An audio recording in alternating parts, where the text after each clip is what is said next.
Assalamu alaikum everyone.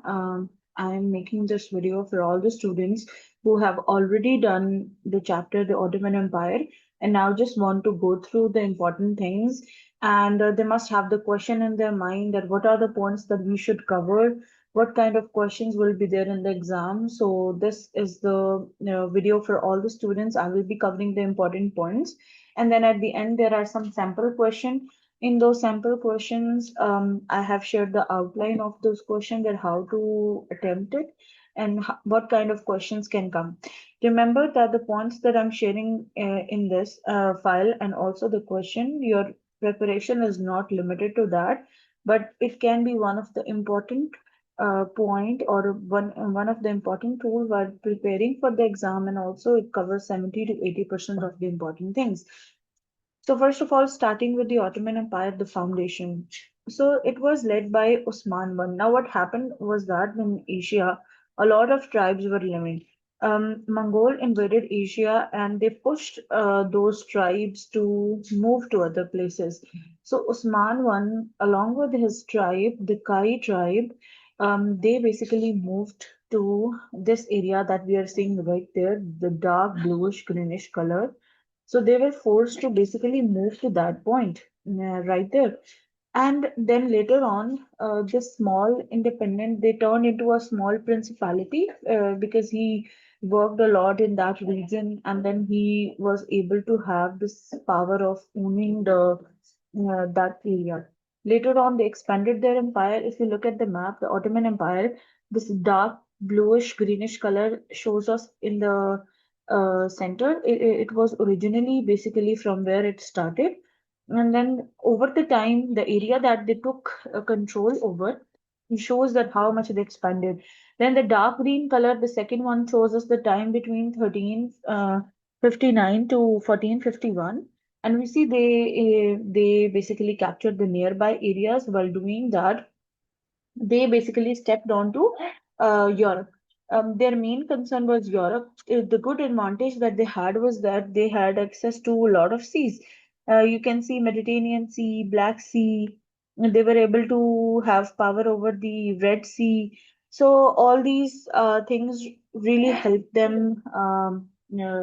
Also helped them strengthen the naval army, and their focus was on that. So my main purpose was there always been the Europe, but while doing that, they got to know about other continent like the Northern Africa. They took power over that. Then they also expanded to the Western Asia, which we also call Middle East. So moving on to then the lighter shade than that, this one it shows us 1451 to 1512, and then later on the light color shows us the areas that they expanded in the later times. Now, while talking about that, let's discuss few points here. The Ottoman Empire was ruled by 18 generations of Osman descendants, and the early growth expanded into Serbia, Bulgaria between 1354 1444, and the peak time of the Ottoman Empire was the time of the Suleiman the Magnificent. He was the one who basically gave a lot of power to the Ottoman Empire.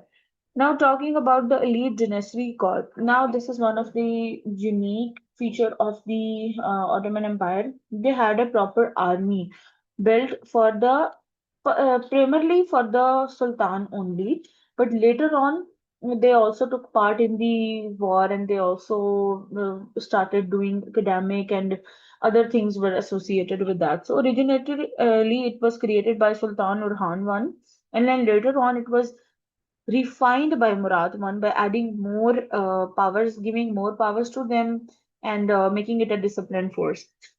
Talk about the culture. They were there was very supportive brotherhood type culture, and they would just a lot of young boys would stay there. They would learn there. They were not allowed to marry. They would live a communal life, and the important point about that corps, those army, or you can say the power of the force, was that they had a lot of things associated with them, like doing the marching bands, using the march, doing the march, and then there was a proper uniform they used to follow, and they had their parade and things. So it would make a lot of that would do a lot of terrifying. That would be a terrifying moment for the enemy because they would prepare themselves and then move in rhythm and all those things. So that was a big impact of the Janissaries. Talking about sports and skill, they also excelled at not only at the fighting only, but they were also good at using the sword. They were good at doing wrestling. They would throw javelins, and they would also, while running on the horse, obviously on the horseback, they would also do boxing and other things. So they had a lot of things that they would do that they were part of their life. So they enjoyed a good life staying as the Janissary.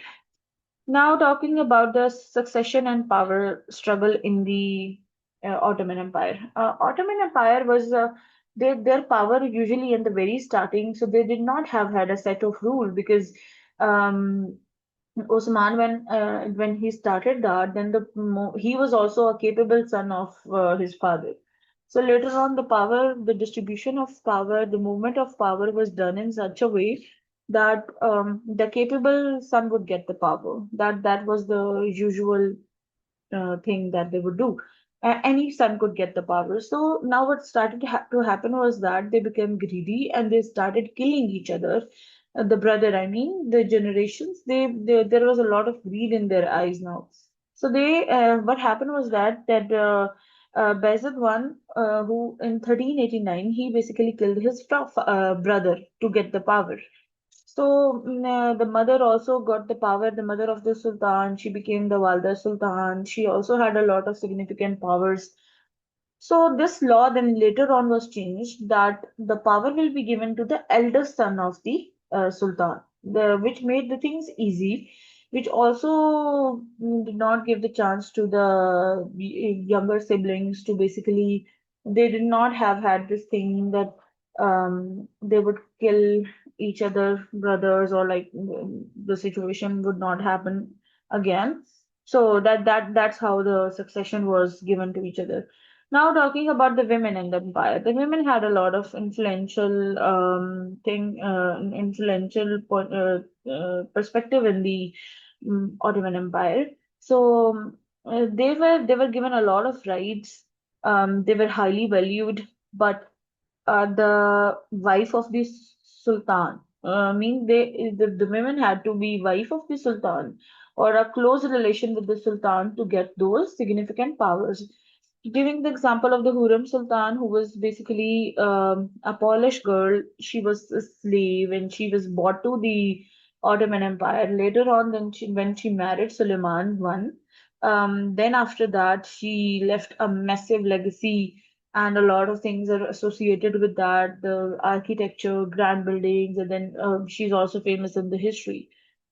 Now the fifth point, so the thing is that you must know the power of the women in the Ottoman Empire as well. Now talking about the siege of Constantinople, how Constantinople was basically conquered. What were the things used in that? That's one of the very, very, very important question when we are preparing about the Ottoman Empire. So first of all, the talking about the why it was so valued, why it was a strategic thing, why Ottomans wanted it. So the city commanded the trade routes between the Asian, Black and Mediterranean Sea. So they had a lot of power over. If they took the power of that Constantinople city, they would have power of these areas. Then, now how they prepared for it. Sultan Mehmed II bought 3 lakh men for to fight against the people in the Christian defenders, and they were only 4,983 people who were defending them.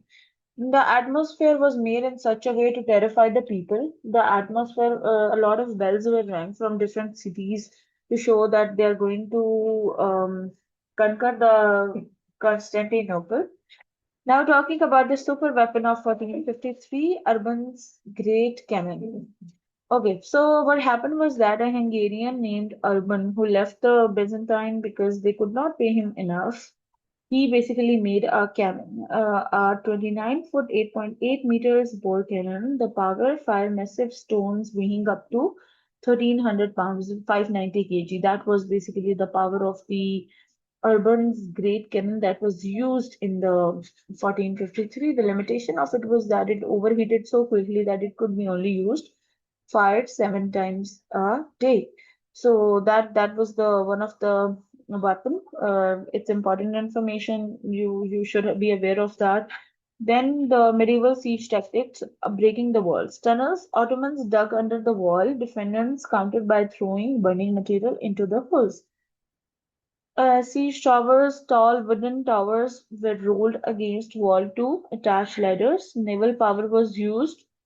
By 1587, the Ottoman Navy had grown to massive 550 ships. We already know that. Refugees in 1492, the empire became a haven for Jews exiled from Spain. So basically, trying to tell you is that Constantinople was under the Byzantine Empire, so they knew a lot of tactics to escape. So they used all possible methods to basically get rid of the Ottomans who were invading at that time, but nothing worked for them. So they're just telling us that Ottomans had such a strong naval power. They were well prepared for that. So that was the reason basically they were able to get to the Constantinople. Now the golden age of expansion, 1453 to 1570, reaching the peak. Selim I, tactical genius who conquered massive areas of Anatolia in just 8 years. So these are basically one of the very famous people. Suleiman I captured Belgrade and pushed the border from Hungary to Algeria. Diversity, the empire successfully governed a massive range of ethnic groups and territories. So again, it's a really important thing. Then the Kuliye and the public health. Now the Kuliye were basically the grand buildings, the heart of the city, the complex. Every major city centered on a Kuliye, a mosque surrounded by the hospitals, school, madrasas, and libraries. They also had a lot of public baths as well, essential communal hubs. Bath was a social ritual because private baths were too expensive for most. And welfare kitchens were also there, which would distribute the food to the poor people, and they would be in the center of the city. So the atmosphere was set in a way. Marketplace ethics, trade, and a mutasib, the inspector basically who would patrol there and like look after each and everything would call the mutasib. The mutasib patrol daily with an armed escort to check weights and coins. They would check each and everything properly. Strict pricing, profits were strictly capped at 10 to 12%, so that they can look and see everything is going properly. Basically, Mutasib was the superintendent of that area. Markets were rich with henna, silk, flax, coffee beans, and animal skin. Punishment were given to the merchants who were not loyal. Dishonest merchants were given on the soles of their feet or nailed to the shop doors. That was the punishment of them. Then talking about the significant people of the Ottoman Empire, sultans, slaves, and sovereigns. Mehmed II, the conqueror, captured Constantinople and turned the army into a world-class force. They are basically few of the important personalities. Then Selim, one known as the Bold, focused on the eastern side. He took over the Middle East basically. So between 1512 to 1520, he conquered Persia, which is modern day Iran, Syria, Palestine, and Egypt. Suleiman I the Magnificent, the peak ruler, expanded the empire to three continents, basically Hungary to Algeria to Iraq. Hurrem Sultan was one of the famous women, the wife of the Suleiman one.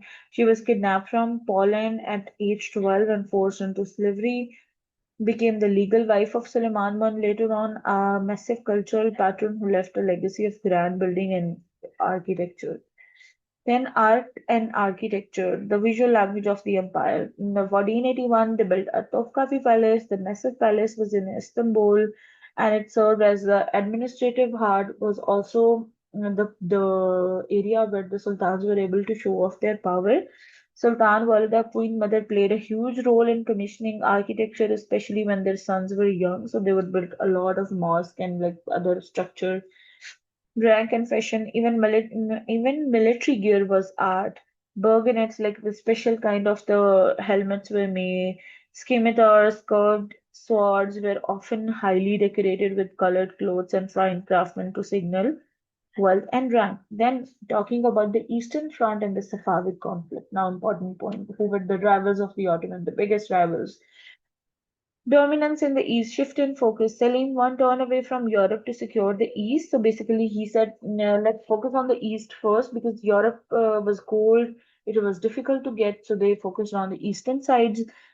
While doing that, why they wanted to do that? He took control of the Holy Land, Palestine, Egypt, and pushed deep into the Persian regions. That's why he did that. There they had the conflict of the Safavids because they were the Shia Muslims and they were ruled by the Shahs. So they were the rivals of the Ottomans, but they could not do much because they declined very early and they were not strong enough to defeat the Ottomans because they were at peak at that time. Trade control by taking Mesopotamia, the Ottomans controlled the vital land routes connecting the east to the Mediterranean world. Now let's talk about the decline, 1683 to 1930. The turning point, Vienna, 1683, an army of 1,40,000 Ottomans were broken by 30,000 Polish and Austrian troops. This ended the European expansion. The 19th century internal corruption and rise of Napoleon army saw the empire lose and rapidly. The final name, while many call it Constantinople for centuries, the name Istanbul officially became official in 1930. Now the most important thing is the questions. Now let's see how we should solve the questions, what kind of questions could be there, and how we can do that. So I'm going to look at 4 to 5 questions, and then I will show you the timelines. Rest you can go through the PDF. Identify the founder of the Ottoman Empire and describe the geographical location. Okay, one we are going to look at that. Explain the concept of Kulliye. Why was it considered the heart of the city? Then again, question. Now let's see the question number 8. Examine the law of sword. How did this early succession tradition influence the stability of the Sultanate before the law were changed? Okay. Then let's look at the question number 12. Based on the text, design a marketplace ethic code that a muhtasab would use to train new inspector. Your code must address profit cap, weight measures, and specific punishment. So this is basically something like creating. We are going to do that. This kind of question can come, and then let's see this question number 10. The siege of Constantinople in 1453 was won through technological superiority rather than numerical advantage. Defend or critique this statement. Okay. So now let's look at the outlines for all questions. Question number 1, founder and geographic origin, identification of the founder. First of all, you need to talk about the Kai tribe, which was hiding from the Mongols. Okay. Then the first principality, how they basically made it, initial settlement, where was they initially located, and then how they basically were able to uh, take the Anatolian land for the northwestern border of the modern day Turkey, how they were able to get to that, and they basically settled there. So we are going to cover that, and we'll also talk about that was the atmosphere, that was the requirement of the time, and that atmosphere was helpful for them. So they chose that place. You are going to discuss that. So you will discuss the founder, his thought and vision behind it, and then also the geographical thing.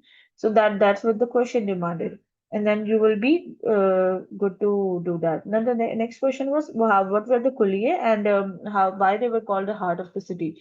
So you can have 3 main headings under that. Discussing structural definition, first of all, you will tell that how they were the architecture, you will talk about it. How, the core architect was designed in such a way that they were mosque center design.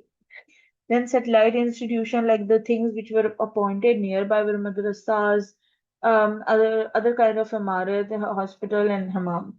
Then socio-economic function, there was centralization of urban services, the role of the WAF, endowment system. So they had like this social economical benefits they were getting from that. They were working as the zone. Then why they were called the heart of the city, civic integration and social welfare. There were public space available, religious space available. So it was the place where they could have everything at the same point. As we have discussed earlier, that there was food available for the poor people. So all these things basically helped them, and they could survive on that. Now, moving on to question number 8.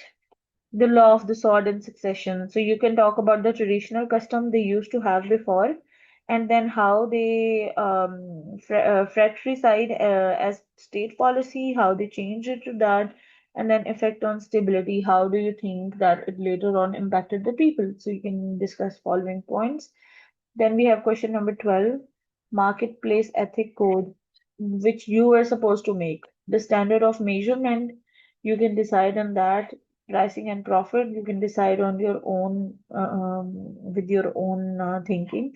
Penalties for non-compliance, and then you can also give some ideas. So try to cover all the points, make some headings. You can make some subheadings. You can discuss that, make flow charts, give points, and try to cover all the aspects of the question that which is asked to you. So these are basically the sample questions that this kind of questions can be asked. Do a lot of reading, and I'm sure that you will be able to prepare really good for the Ottoman Empire. So that was all.